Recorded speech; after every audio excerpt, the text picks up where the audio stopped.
வணக்கம்.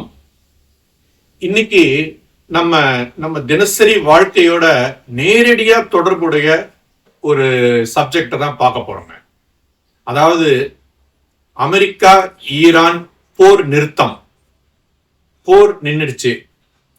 அதனால நம்ம உடனே எல்லாருக்கும் பலருடைய மனசுல வர இது என்ன யோசனைன்னா, உடனே டீசல் விலை, பெட்ரோல் விலை, கேஸ் விலை குறைஞ்சிருமா அப்படின்ற ஒரு கேள்வி வரும். அதை பத்தி தான் நம்ம பார்க்க போறோம் இந்த வீடியோல. அதாவதுங்க, இந்த ஈரான் போன்ற நாடுகள் தான் எண்ணெய் உற்பத்தியில அதிகமா அவங்க உற்பத்தி பண்றாங்க. அது போல பல நாடுகள் இருக்கு. இப்ப இந்த நாடுகள் ஏதாவது ஒரு பதற்றம் அல்லது ஒரு போர் சூழ்நிலை ஏற்பட்டால் அது என்ன ஆகுதுன்னா, உடனே க்ரூட் ஆயில், அந்த கச்சா எண்ணெய் விலை உயர்ந்துருது, பிரைஸ் அதிகமாயிடுது. ஏன்னா அந்த க்ரூட் ஆயில் எங்க ஷார்டேஜ் ஆயிடுமோன்ற ஒரு அச்சம் அவர்களுக்கு. அதனால அந்த விலையை ஏற்றிடுறாங்க. அப்ப டைரக்டா அது நேரடியா இந்தியாவையும் நமக்கு பாதிக்குது. க்ரூட் ஆயில் பிரைஸ் அதிகமாகும் போது நமக்கும் பெட்ரோல், டீசல், எரிவாயு விலை அதிகமாகுதுங்க. இப்ப இந்தியாவை பார்த்தீங்கன்னா மெஜாரிட்டி நம்ம வெளிநாடுகள்ல இருந்து தான் எண்ணெயை நாம வாங்குறோம் இந்தியாவுக்கு.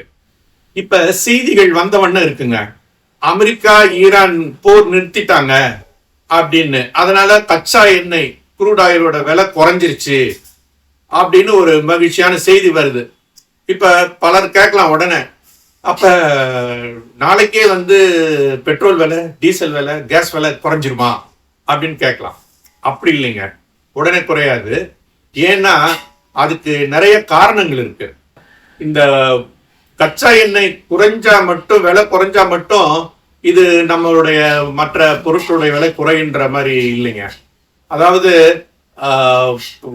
மத்திய மாநில அரசுகளுடைய வரி விதிப்புகள், ரூபாய் மதிப்பு, இதெல்லாம் ஒரு காரணம். அதுக்கப்புறம் போக்குவரத்து செலவுகள், இதெல்லாம் ஒரு காரணமா அமையுது. இதை ஒட்டி தான் அவங்க பெட்ரோல், டீசல், எரிபொருள் விலையை நிர்ணயிக்கிறாங்க. ஆனா ஒரு நல்ல செய்தி என்னன்னா, இப்ப தொடர்ந்து ஒரு வாரம், ஒரு மாசம் அப்படியே இந்த கச்சா எண்ணெயோட விலை தொடர்ந்து குறைஞ்சிட்டே இருந்ததுன்னு வச்சுக்கோங்களேன், அப்ப டெஃபினட்டா இந்தியாவிலையும் பெட்ரோல், டீசல், எரிபொருள், கேஸ் விலை குறையறதுக்கு வாய்ப்புகள் ரொம்ப அதிகம். இப்ப பெட்ரோல் விலை குறைஞ்சா அதனால என்னென்ன பெனிஃபிட்ஸ், என்ன நன்மைகள் நமக்கு அப்படின்னு நம்ம கேட்போம். அப்படின்னு பாத்தீங்களா, என்னென்ன நன்மைகள்? காய்கறியோட அத்தியாவசிய பொருட்கள், காய்கறிகளுடைய விலை, ப்ரொவிஷன் விலையெல்லாம் குறையுங்க. அடுத்தது கேஸ் சிலிண்டர் விலையும் குறையும். அதுக்கப்புறம் போக்குவரத்து செலவு, இந்த நம்ம போக்குவரத்து செலவும் குறையும். எனவே உலகத்துல எங்கேயோ பல்லாயிரம் மைல்களுக்கு அப்பால் நடக்கிற ஒரு நிகழ்வு நம் வீட்டையும் பாதிக்குதுன்றத இதுல இருந்து நம்ம தெரிஞ்சுக்கிறோம். அதனால நம்ம எதுல கவனம் செலுத்தணும்? செய்திகள்ல, அதுக்கப்புறம் அன்றாடம் நடக்கும், நம்மை சுற்றி நடக்கும் நிகழ்வுகள்லாம் நம்ம கவனமா கவனிச்சு அதை பார்த்து தெரிஞ்சுக்கணுங்க. எனவே இந்த தகவல் உங்களுக்கு பயனுள்ளதாக இருந்தால் அதை உங்க நண்பர்களுக்கு ஷேர் பண்ணுங்க, லைக் பண்ணுங்க. இது வரைக்கும் இந்த சேனல்ல நீங்க சப்ஸ்கிரைப் பண்ணலன்னா சப்ஸ்கிரைப் பண்ணுங்க. நன்றி.